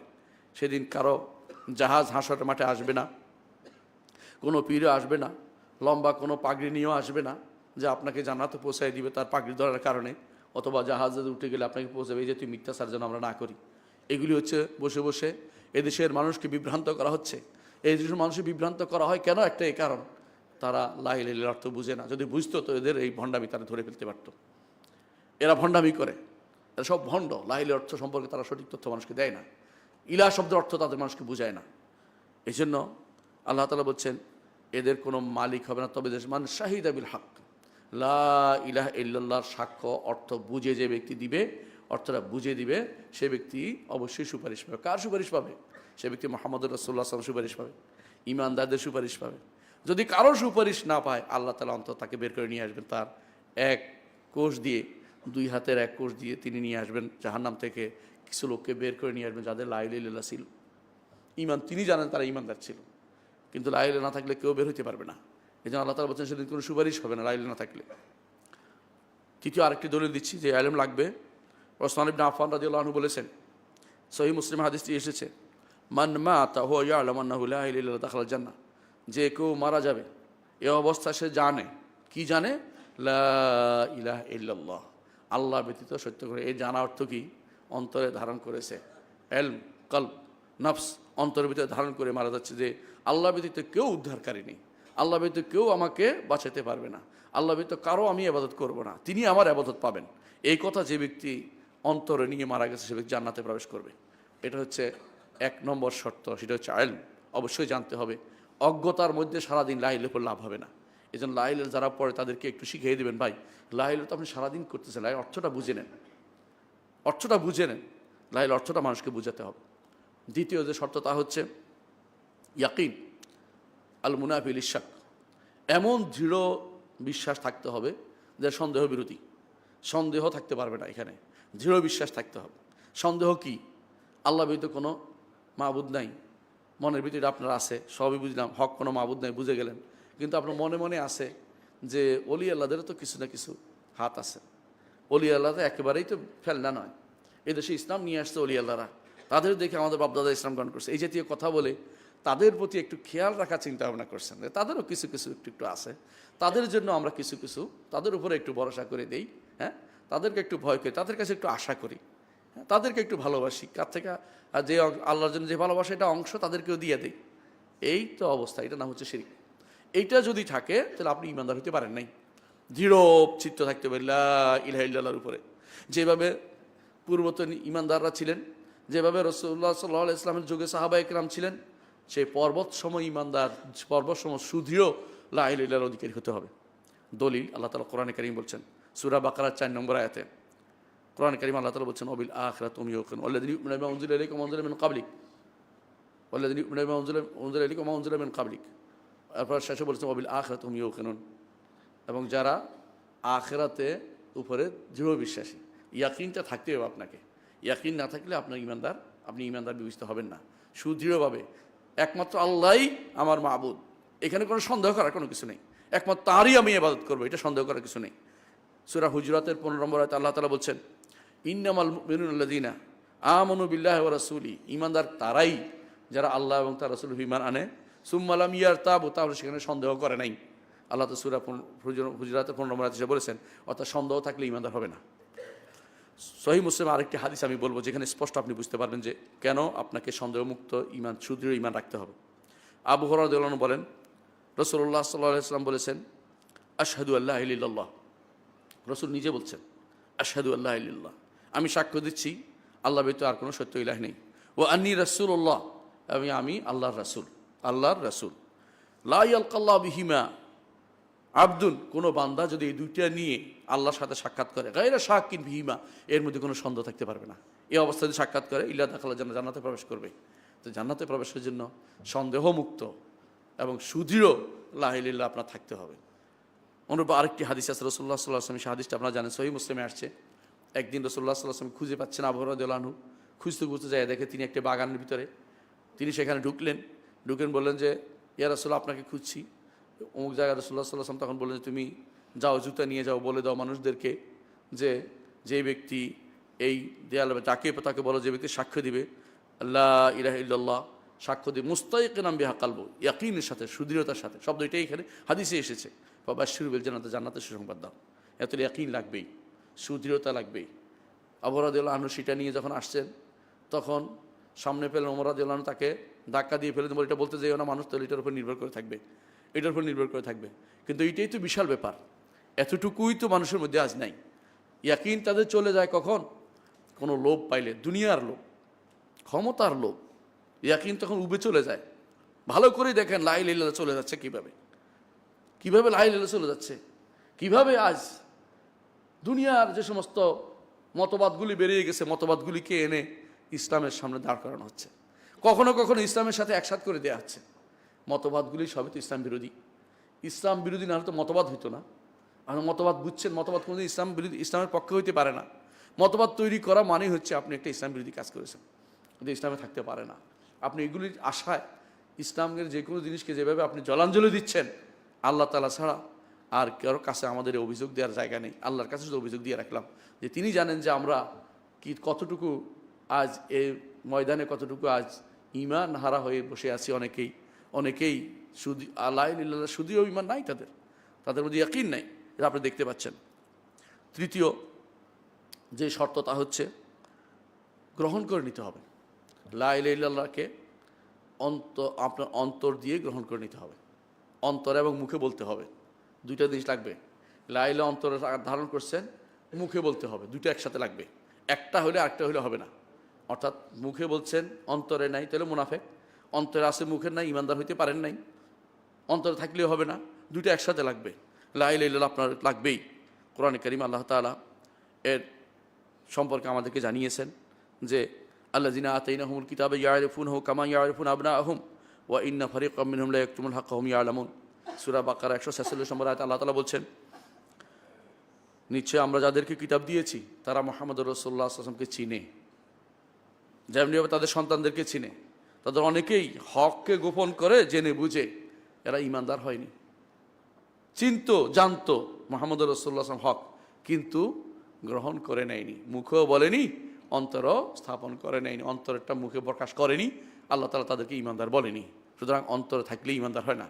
এই জন্য দেখেন, অন্তরে ছিল কিন্তু ফেরাউনের গোষ্ঠীর, কিন্তু ইমানদার হইতে পারে নাই। ফেরাউন গোষ্ঠী আল্লাহ কোরআনে বলেছেন, ওয়া জাহাদু বিআওয়াস্তায়কানাতহুম আনফুসুহুম, তাদের অস্বীকার করেছে, কিন্তু তাদের অন্তরের মধ্যে ইয়াকিন আছে যে মূসা যা নিয়ে এসেছে সত্য, কিন্তু মুখে বলেনি, ইমানদার হইতে পারে নাই। ইমানদার হইতে হলে দুইটাই লাগবে, অন্তরে ও মুখে আপনার স্বীকৃতি দিতে হবে লা ইলাহা ইল্লাল্লাহ। আপনারা ভালো করে জানেন, মুসলিম হওয়ার জন্য কিন্তু এই সত্যটা আছে। মুসলিম কাকে বলে? আল ইসতিসলাম লিল্লাহি বিত্তাওহীদ, তাওহীদ নিয়ে আল্লাহর কাছে আত্মসমর্পণ যে করবে সে মুসলিম। এটাই যথেষ্ট না। ওয়াল কিয়াদ লাহু বিত্তাআ, আনুগত্যের ডানা মেলে দিতে হবে যে আমি আল্লাহর কাছে আল্লাহর আনুগত্য করবো, রাসূলের আনুগত্য করবো, আল্লাহর নির্দেশ মেনে চলবো। ওয়াল বারাআতু মিনাশ শিরকি ওয়া আহলিহি, শিরক এবং মুশরিকদের থেকে নিজেকে বিমুক্ত ঘোষণা করবো। শিরক এবং মুশরিকদের নিজে বিমুক্ত ঘোষণা করতে পারে আজ তো দেখি সবাই শিরক মুশরিক, তাদের যত মাখামাখি চলছে, যত বেশি মাখামাখি তত বেশি তারা মনে করে বড় কাজ করে ফেলছে। অথচ মুহাম্মদুর রাসূলুল্লাহ সাল্লাল্লাহু আলাইহি ওয়াসাল্লাম তিনি শিরক এবং মুশরিক থেকে নিজেকে বিমুক্ত ঘোষণা করেছেন। এমনকি ইব্রাহিম আলাইহিস সালাম প্রথম যার মিল্লাতে আমরা চলি, তিনি কি বলেছেন? ইন্নানি বারিউম মিম্মা তুশরিকুন, নিশ্চয়ই আমি তোমরা যে শিরক করো তা থেকে মুক্ত। এবং তিনি বলেছেন যে শিরক এবং মুশরিক থেকে, এই সমস্ত মূর্তি থেকেও মুক্ত, তোমাদের থেকেও মুক্ত, তিনি সেটা ঘোষণা করেছেন। এই জন্য শিরক এবং মুশরিক থেকে মুক্ত থাকা এটা মুসলিম হওয়ার জন্য শর্ত। আপনি বুঝতে পারছেন যে অবশ্যই আপনাকে মুখেও কবুল করে নিতে হবে, অন্তরের কবুলের সাথে সাথে, নইলে আপনি ইমানদার হইতে পারবেন না। কোরআনে কারীম আল্লাহ তাআলা আরও বলেছেন, ওয়াইযা কিলা লাহুম তাআলাউ ইলা মা আনজালাল্লাহু ইলা রাসূলিহি রাআইতাল মুনাফিকিনা ইয়াসুদ্দুনা আনকা সুদুদা, যখন আপনি বলেন যে আল্লাহ রাসূলের দিকে আসো, মুনাফিকরা তখন এই পথ থেকে ভিন্ন পথ ধরে এই পথে তারা চলে না, আল্লাহ রাসূলের দিকে না এসে তারা নিজেদের মন মতো ব্যাখ্যা করে, মন মতো একটা কিছু দাঁড় করিয়ে দেয়। আল্লাহ তাআলা সেটা বলে সূরা নিসার 61 নম্বর আয়াতে সেটা উল্লেখ করেছেন। এরা হচ্ছে আল্লাহর বিধানকে তারা মানে না, আল্লাহর হুদুদকে তারা মানে, সীমারেখা মানে না, আল্লাহ তাআলার শরীয়তকে তারা মানে না, অনুসরণ ক্ষেত্রে তারা মানে না। এগুলি যে তারা মানছে না, এই দুইটা জিনিসেই কিন্তু, এই সবগুলি অন্তরে মানলেও মুখে মানে না, মুখে মানলেও অন্তরে মানে না, এই সবগুলি হচ্ছে তারা লা ইলাহা ইল্লাল্লাহর বিপরীত কাজ করেছে। এটা এই না মানার বিপরীতে দুটি জিনিস কাজ করে মানুষের ভিতরে, একটা হচ্ছে প্রবৃত্তির তাড়না, একটা হচ্ছে অহংকার। একটা হচ্ছে কি প্রবৃত্তি, একটা হচ্ছে কি অহংকার। দুই কারণে মানুষ গ্রহণ করতে পারে না। আবু জাহাল গ্রহণ করতে পারে নাই অহংকার করে, সে জানতো রাসূলুল্লাহ সাল্লাল্লাহু আলাইহি ওয়াসাল্লাম হক, কিন্তু গ্রহণ করতে পারে নাই। এই জানা তার যে যথেষ্ট হয় নাই, অবশ্যই তাকে গ্রহণ করে নিতে হবে, নইলে তা ইমানদার হতে পারবে না। আবার অনেকে আছে প্রবৃত্তির তাড়না নিতে পারে নাই, প্রবৃত্তির তাড়নায়, সেটা কি দুনিয়া পাওয়ার আশায়, দুনিয়া পাওয়ার আশায়। ইহুদিরা তারা জানতো, কিন্তু আবার সাথে প্রবৃত্তির তাড়নাও ছিল, নেতৃত্বের লোভ তাদেরকে ইমান আনতে দেয় নাই। এটা আমরা জানি। হুয়াই ইবনে আখতাব সে ইমান আনে নাই, তার মেয়ে বলেছে যে আমার বাবা ইমান আনে, তার কারণ তিনি বলেছেন যে তার সাথে আমার শত্রুতা, তার সাথে আমাদের শত্রুতা থাকবে, অর্থাৎ মুহাম্মদ রাসূলুল্লাহ সাল্লাল্লাহু আলাইহি ওয়াসাল্লামের সাথে শত্রুতার কারণ, প্রবৃত্তি তাড়নার কারণে ইমান আনতে পারে নাই। সুতরাং যারা গ্রহণ করে না আজ, তারা বেশিরভাগই এই প্রবৃত্তি তাড়না নিয়োজিত রয়েছে। কোরআনে কারীম আল্লাহ তাআলা আরও বলেছেন, ওয়াহশুরুল লাযীনা যালামু আজওয়াজাহুম ওয়া কানু ইয়াবুদুনা মিন দুনিল্লাহ ফাহদুহুম ইলা সিরাতিল জাহিম। সূরা সাফফাতের 22 থেকে 36 নম্বর আয়াত, সূরা সাফফাতের 22 থেকে 36 নম্বর আয়াত। এই আয়াতগুলোতে আল্লাহ তাআলা উল্লেখ করছেন কেন গ্রহণ করে নেয় না। অধিকাংশ মানুষ লা ইলাহা ইল্লাল্লাহ বলে, আপনি আজ লা ইলাহার অর্থ ব্যাখ্যা করে কোনো যারা আজ পণ্ডিত হয়ে আছে, বিভিন্ন ইউনিভার্সিটির প্রফেসর আছে, বিভিন্ন বড় বড় অফিসার আছে, বড় বড় ক্ষমতাসীন লোকদের কাছে আছে, লা ইলাহা ইল্লাল্লাহর সঠিক ব্যাখ্যাটা আপনি তাদেরকে দেন, তারা গ্রহণ করবে না, গ্রহণ করবে না। কেন গ্রহণ করবে না? আল্লাহ তাআলা কোরআন কারীমে উল্লেখ করেছেন। হাসরের দিন তাদেরকে ওয়াহশুরুল লাযীনা যালামু আজওয়াজাহুম ওয়া মা কানু ইয়াবুদুনা মিন দুনিল্লাহি ফাহদুহুম ইলা সিরাতিল জাহিম। যারা জালেম এবং তাদের স্ত্রী, অর্থাৎ মুশরিক এবং তাদের স্ত্রীদেরকে, এবং যারা আল্লাহ ছাড়া অন্য কারো ইবাদত করে, তাদেরকে তোমরা জাহান্নামের পথ দেখিয়ে দাও। তারপর বলবেন ওয়াকিফুহুম ইন্নাহুম মাসউলুন, দাঁড়াও, দাঁড় করা, ওদেরকে প্রশ্ন করা হোক। মা লাকুম লা তানাসারুন, কি হলো তোমাদের, এখন একে অপরকে সাহায্য করো না কেন? তখন তো তোমার সাহায্যকারী বহুত ছিল, পাইক ফিয়াদা বাহিনী কম ছিল না, তোমার জন্য বিশাল বিশাল বাহিনী তৈরি করেছে তোমাকে রক্ষা করার জন্য, তোমার কুফুরিতন্ত্র রক্ষার জন্য তোমার বাহিনীর অভাব ছিল না, পুরো বাহিনী তৈরি করেছে, এখন সাহায্য করো না কেন? বাল হুমুল মা লাকুম লা তানাসারুন বাল হুমুল ইয়াউমা মুস্তাসলিমুন। আজকে তো একেবারে সুবুত বালক হয়ে গেছে, একেবারে আমার আর কোনো কিছু নাই, সব কিছুই করতে পারতেছে না কেন? দুনিয়া তো খুবই আস্ফালন করেছিলে। আকবালা বাদুম আলা বাদিন ইয়াতাসাআলুন, একে অপরকে তখন জিজ্ঞাসা করতে আরম্ভ করবে। ক্বালু ইন্নাকুম কুনতুম তা'তুনা আল ইয়ামিন, তোমরা তো বিল ইয়ামিন, তোমরা তো ইয়ামিন দিয়ে আসতে, কেউ বলতো শপথ নিয়ে আসতে, যে আমি যা বলছি হক, আমার কথা তোমার শোনো। আর কেউ কেউ বলতো তোমরা ইয়ামিন, হকের দিক থেকে আসতে, বলতো আমরা হক নিয়ে আসছি বলতে, অর্থাৎ বিপরীত, তারা বাতিল নিয়ে এসে হকের মোড়কে উপস্থিত করত। আজকে বাতিল নিয়ে হকের মোড়কে উপস্থিত করার অভাব নাই, পীর ফকিরের অভাব নাই, আলেমের অভাব নাই। আলেম নামে জালেমরা যা করছে, তারা বাতিলকে নিয়ে এসে হকের মোড়কে উপস্থিত করছে। কিয়ামতের দিন তারা সেখানে তাদেরকে সেখানে জিজ্ঞাসা করবে যে আপনারা তো হক নিয়ে আসতেন বলছিলেন, এখন তো হক দেখতে পাচ্ছি না, আমরা তো জাহান্নামের পথে চলে যাচ্ছি। এরপর কি বলবে তারা? ক্বালু বাল লাম তাকুনু মুমিনিন, ওরা বলবে না তোমরা ঈমানদার আনো নাই, এখন আমাদের উপর দোষ চাপাইও না, তোমরা ঈমান আনো নাই, লা ইলাহা ইল্লাল্লাহ বলো নাই। ওয়া মা কান লানা আলাইকুম মিন সুলতান বাল কুনতুম কওমান তাগিন, আমরা তোমাদের উপর কিছু করি নাই, তোমরাই পথভ্রষ্ট ছিলে, তোমরা সীমা লঙ্ঘনকারী ছিলে, আমরা শুধু নেতৃত্ব দিয়েছি, আর কিছু করি নাই। ফাহাক্কা আলাইনা কাউল রব্বিনা ইন্না লাদাইকুন, আমাদের রবের কথা সত্য হয়েছে, এখন আমরা হারাম ভোগ করতে হবে, অর্থাৎ শাস্তি ভোগ করতে, হারামের শাস্তি ভোগ করতে হবে, এখন জাহান্নামে যেতে হবে। আল্লাহ তাআলা বলছেন ফাআগওয়াইনাকুম ইন্না কুন্না গাওয়িন, আমরাও পথভ্রষ্ট ছিলাম, তোমাদের পথভ্রষ্ট করেছি। পথভ্রষ্টের পিছনে চললে তাই হবে, পথভ্রষ্টের পিছনে চললে তাই হবে। আল্লাহ তাআলা তারপর বলছেন ফাইন্নাহুম ইয়াওমাইযিন ফিল আযাবি মুশতারিকুন, সবাই তখন আযাবে শরীক হবে, অংশীদার হবে, আযাবের মধ্যে সবাই অংশীদার হবে। কেউ কারোর দোষ দিয়া পালাইতে পারবে না যে ওর কারণে তো আমার ক্ষতিগ্রস্ত হচ্ছে, এটা চলবে না। আপনাকে লা ইলাহা ইল্লাল্লাহ প্রতিষ্ঠা করতে হবে। অমুকের কারণে লা ইলাহা অর্থ বুঝি না, এটা চলবে না, অর্থ বুঝতে হবে এবং এটাকে আপনাকে ইয়াকিনের সাথে নিতে হবে, এটা গ্রহণ করতে হবে আপনাকে। আল্লাহ তাআলা এরপর বলছেন ইন্না কাযালিকা নাফআলু বিল মুজরিমিন, যারা মুজরিম অপরাধী গোষ্ঠীর সাথে আমি এই কাজটা, আল্লাহ তাআলা বলছেন আমরা এই কাজটি করি। ইন্নাহুম কানু ইযা কিলা লাহুম লা ইলাহা ইল্লাল্লাহ ইস্তাকবিরুন, তাদেরকে যখন বলা হতো লা ইলাহা ইল্লাল্লাহ তখন তারা অহংকারী হয়ে যেত। না এটা কেন বলবো না, অর্থাৎ তারা কেন বলতো না, কারণ গ্রহণ করে নিত না, তারা গ্রহণ করে নিত না। আমি কেন লম্বা আয়াতটা পড়লাম এই জন্য, তাদের অবস্থান বোঝার জন্য। কি করে তারা? ওয়াকুলুনা ইন্না লা তারিকু আলিহাতিন শাইরুম মাজনুন, আমরা পাগল আর কবির জন্য কি আমরা আমাদের ইলাহদের ছেড়ে দিব?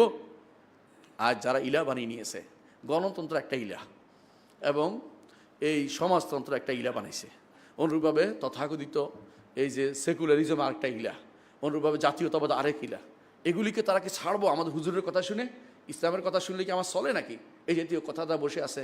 অপেক্ষা করুন, আল্লাহ তাআলা আপনাকে আপনার অনুসারীদেরকে একসাথ করবে। আল্লাহ ওয়াদা করেছেন সূরা সফফাতে, যারা কুফুরি তন্ত্রকে একসাথ করেন আপনারা মনে করেন না আল্লাহ আপনাকে ছেড়ে দিবে। আল্লাহ আপনাকে পাকড়াও করবে এবং আপনি এবং আপনার অনুসারীরা যে বলতে পারবেন আমরা তো বুঝতাম না, বলবে না, কারণ বুঝার জন্য তোমাদের এলিমেন্ট ছিল, লোক ছিল, জানানো হয়েছে, তখন বাঁচার কোনো পথ তোমরা খুঁজে পাবে না। আরেকটি আয়াত আমরা উল্লেখ করব, সূরা সাদের 5 এবং 7 নম্বরে আল্লাহ তাআলা বলছেন, যখন নবীরা বলতেন যে একমাত্র আল্লাহর ইবাদত করো, আল্লাহর কথা বলো, মুখে বলো লা ইলাহা ইল্লাল্লাহ, তখন তারা কি বলতো? আজআল আলিহাতা ইলাহান ওয়াহিদা ইন্না হাযা লা শাইউন উজাব, সমস্ত ইলাকে এক ইলাহ বানিয়ে দিল, এটা তো আশ্চর্যের কথা।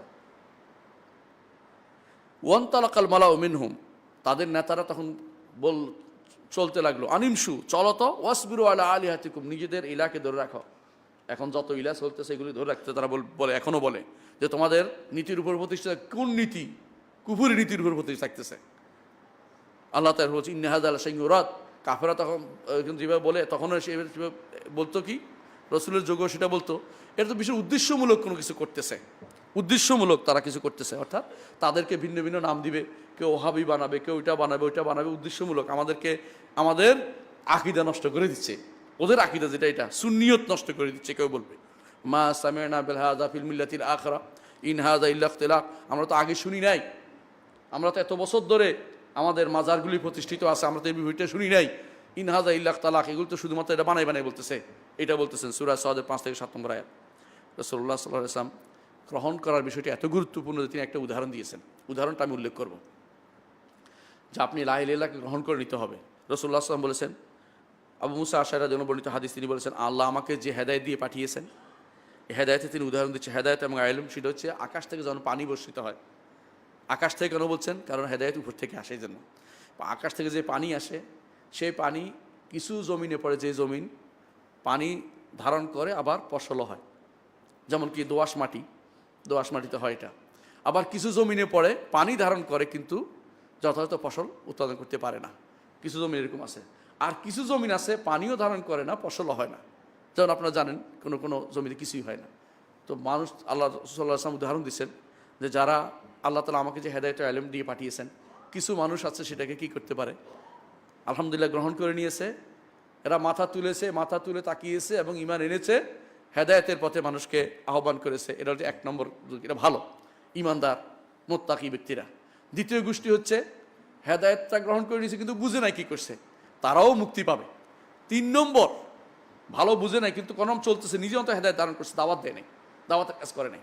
3 নম্বর একটা গোষ্ঠী আছে যারা হেদায়েত দিকে মুখ চোখ তুলে তাকায় নাই। রাসূলুল্লাহ সাল্লাল্লাহু আলাইহি ওয়াসাল্লাম বললেন যে এরা লাম ইয়াকবাল হাদিয়াল্লাযী আরসালতু বিহি, আমাকে যে হাদি দিয়ে আদর্শ দিয়ে পাঠানো সেদিকে তারা গ্রহণ করে নাই। এই জন্য তারা হবে ওই মাটির মতো, যে মাটি কোনো অনুর্বর ভূমি, যাতে কোনো কাজ হয় না, এরকম অনুর্বর ভূমি হচ্ছে কাফেরদের ভূমি। এই জন্য আমাদেরকে অবশ্যই ঈমান আনতে হলে অর্থ বুঝে রাসূলুল্লাহ সাল্লাল্লাহু আলাইহি ওয়াসাল্লাম যা বলেছেন সেটাকে গ্রহণ করে নিতে হবে। চতুর্থ শর্ত হচ্ছে মেনে নিতে হবে। এতক্ষণ যেটা বলছি গ্রহণ করা, এখন মেনে নেয়া, এইটা হচ্ছে আমলি, আপনাকে আমলে নিয়ে আসতে হবে। আপনি মুখে বললাম যে লা ইলাহা ইল্লাল্লাহ, অন্তরে লা ইলাহা ধারণ করলাম কিন্তু লা ইলাহার বিপরীত কাজ করে ফেললাম, তাহলে কি হবে? তাহলে ঈমানদার হতে পারেন নাই আপনি।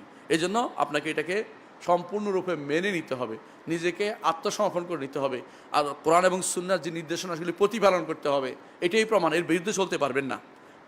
কোরআনে কারীম আল্লাহ তাআলা বলছেন আনিবু ইলা রাব্বিকুম আসলিমু লাহু মিন ক্বাবলি আন ইয়াতিয়াকুম আযাবু সুম্মা লা তুনসারুন, সূরা জুমারের 54 নম্বর আয়াত। 54 নম্বরে আল্লাহ তাআলা বলছেন তোমরা তোমাদের রবের দিকে ফিরে আসো, ও আসলিমু লাহু, তার কাছে ইসলাম, তার কাছে আত্মসমর্পণ করো, আযাব আসার আগে যখন তোমাদেরকে তারপর তোমাদেরকে আর সাহায্য করা হবে না। এর অর্থ হলো আপনাকে আত্মসমর্পণ করতে হবে। আত্মসমর্পণ করার আরেকটা দলিল হচ্ছে আল্লাহ তাআলা সূরা নিসার 65 নম্বর আয়াতে বলেছেন, ফালা রাব্বিকা লা ইউমিনুনা হাত্তা ইউহাক্কিমুকা ফীমা শাজারা বাইনাহুম। আল্লাহ তাআলা বলছেন যে আপনার রবের শপথ করে তিনি নিজের শপথ নিজে করে বলছেন, এরা কোনো ইমানদার হইতে পারবে না যতক্ষণ পর্যন্ত আপনি তাদের কাছে যা নিয়ে এসেছেন তা নির্দ্বিধায় মেনে নেবে এবং কোনো রকমের সন্দেহ সেখানে কাজ করবে না।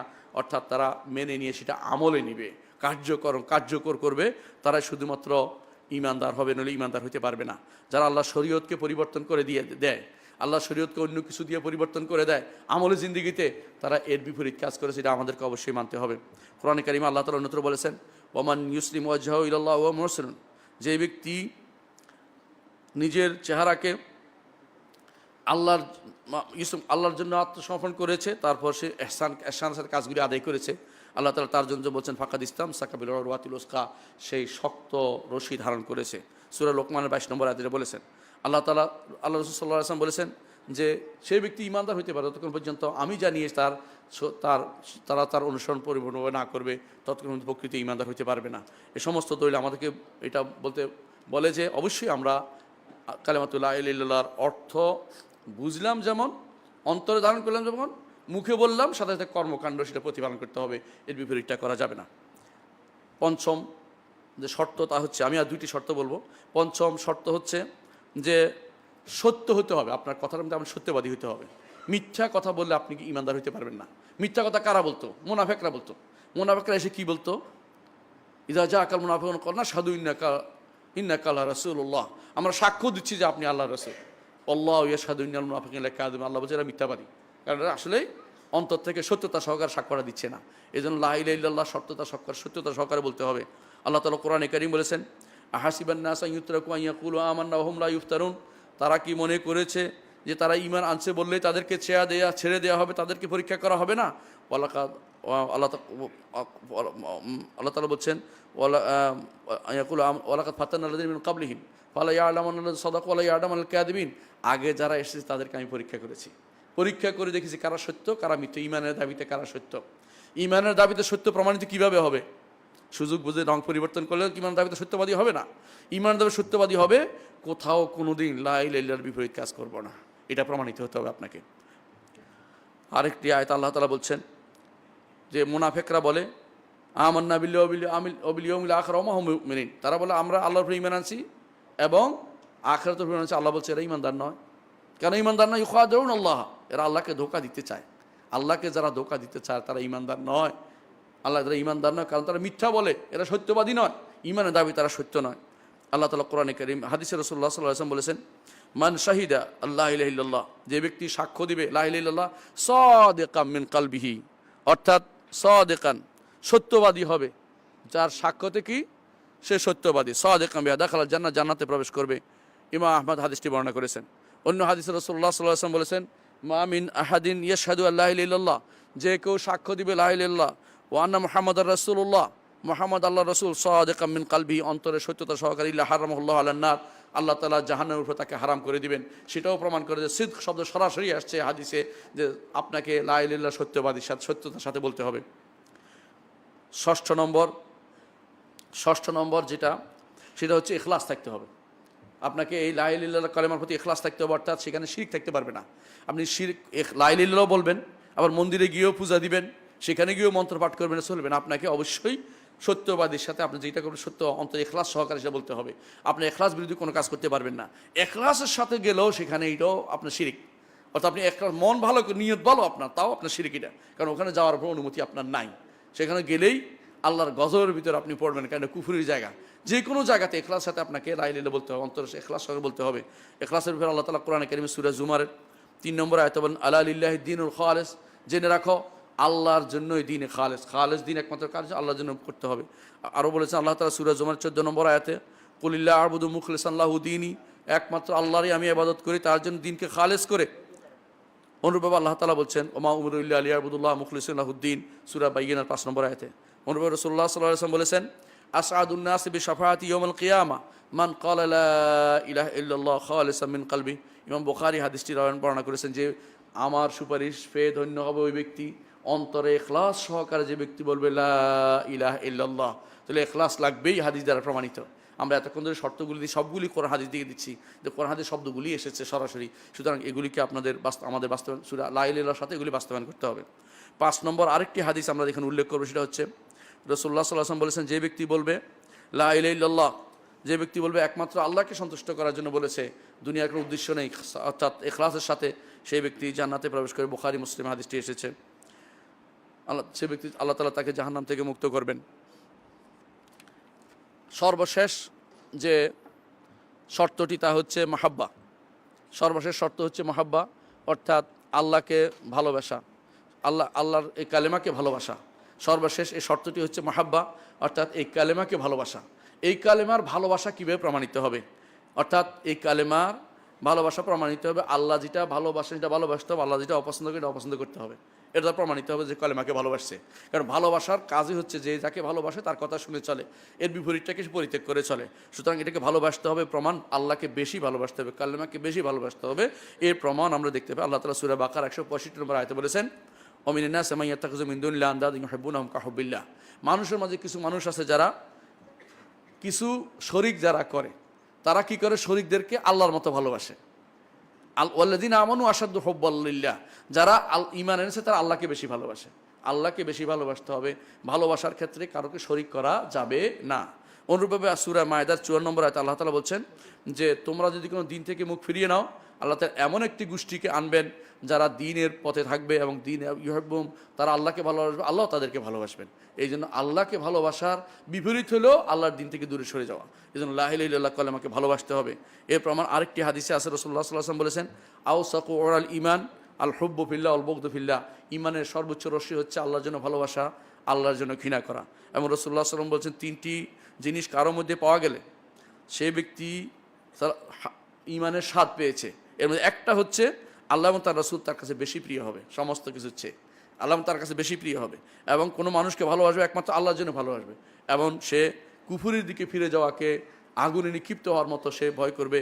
এটা যদি কোনো ব্যক্তি মেনে নেয় তাহলে সেই ব্যক্তি ঈমানদার হইতে পেরেছে। সুতরাং মহাব্বত, ভালোবাসতে হবে।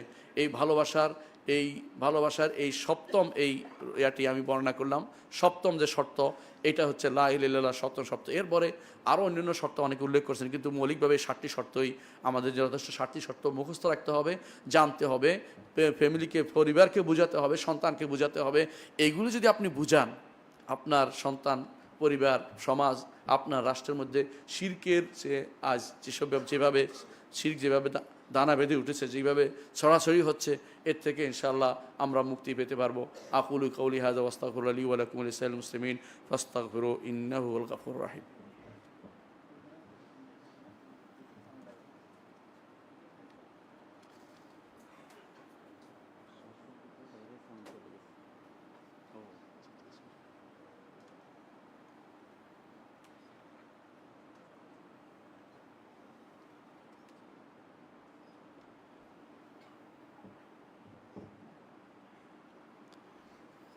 উপরে থেকে গেছি, বেঁচে গেছি এটা বলতে পারবে না যতক্ষণ পর্যন্ত না এটার উপরে মারা না যাচ্ছে।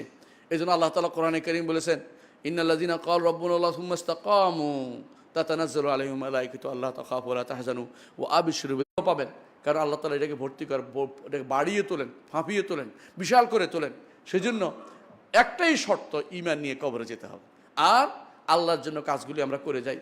দুনিয়ার মানুষ আজ দুনিয়া পাওয়ার জন্য যা যা করছে, কোরআনের অপব্যাখ্যা করছে, হাদিসের অপব্যাখ্যা করছে, এবং দুনিয়া পাওয়ার জন্য লা ইলাহা ইল্লাল্লাহ কালেমার শর্তকে জলাঞ্জলি দিচ্ছে। এগুলিকে আমাদের বুঝতে হবে এবং আমাদেরকে সাবধান হতে হবে। কারণ মৃত্যুর আগে আপনার ঈমান যদি কোনো হারিয়ে ফেলেন, আপনার মূল সম্পদ শেষ হয়ে গেছে। আপনি ওখানে যেয়ে কি কোনোদিন কি আর কোনো ঈমান খুঁজে পাবেন না। ঈমানের জায়গায় একবার হারিয়ে ফেললে, তওবা করে ফিরে না আসলে, ঈমান যদি চলে যায়, আপনার দুনিয়াতে আমল করে কোনো লাভ হবে না। আল্লাহ আমাদেরকে ঈমানের উপর রাখেন, এ দোয়া আমরা সবাই করি। এবং ঈমান নিয়ে যেন কবর যেতে পারি। কালেমাতু লা ইলাহা ইল্লাল্লাহর শর্ত আমরা যেন সবসময় বুঝি এবং রোকন বুঝি, অর্থ বুঝি। আল্লাহর কাছে এই তৌফিক কামনা করছি।